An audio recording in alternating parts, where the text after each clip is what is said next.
smart people. Let's talk about social media burnout, what dopamine's got to do with it, and how you can avoid burnout and take back control of technology.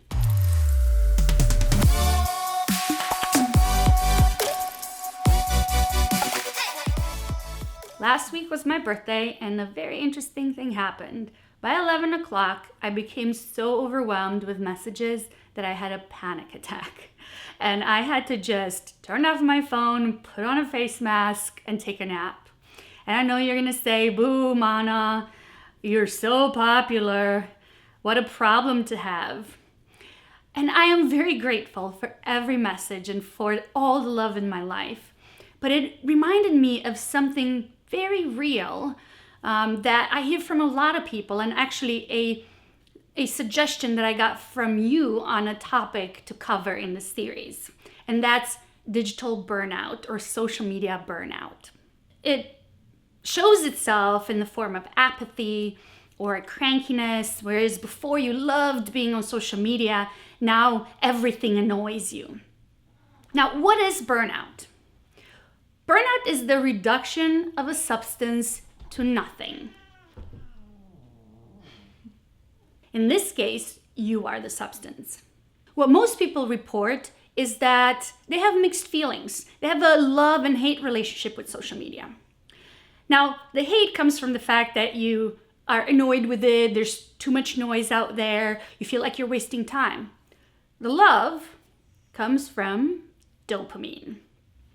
So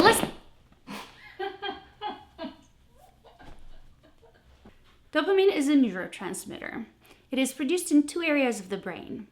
Dopamine produced in one area helps us begin movements and speech. Dopamine produced in a second area floods the brain when we expect or receive a reward. It tells the brain that what we experienced is worth seeking or getting more of.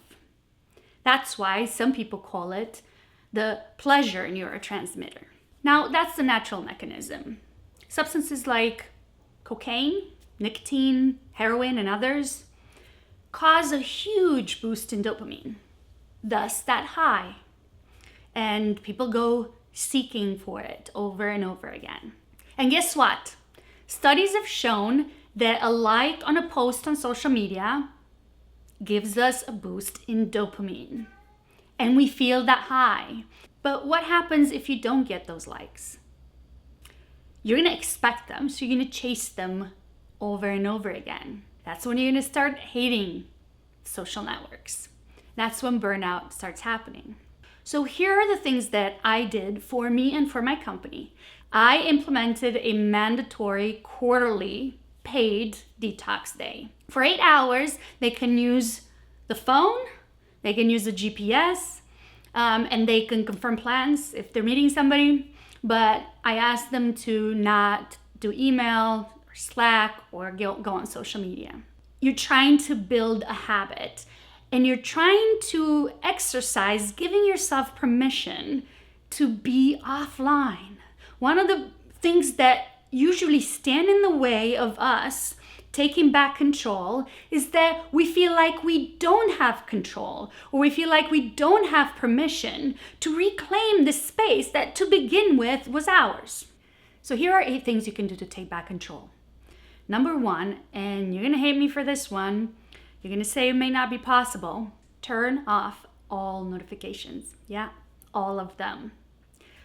You're gonna be on your phone every 10 minutes anyway. You're not gonna miss anything.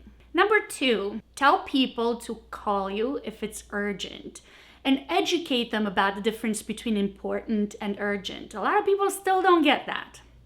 Now, you're mostly gonna wanna do this for your own peace of mind. If you know that people know to call you when it's urgent, you're not gonna worry as much, and it may be easier for you to turn off notifications. Number 3, stop over messaging. The more messages you send, the more messages you're gonna get back. Number 4, shed the pressure to quickly respond to messages that don't require a response right away. And give that courtesy to other people. Stop expecting that people respond right away. Number 5, take a detox day. Number 6, put your phone on sleep mode at night. At least on the iPhone, there's a way to let certain people through in case you're worried about mom.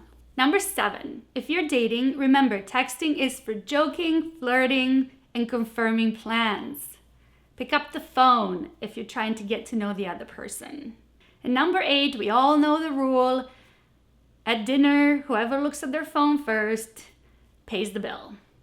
So what are some of your tricks for avoiding or beating burnout? Let us know in the comments. And please subscribe, and we will see you back here next week.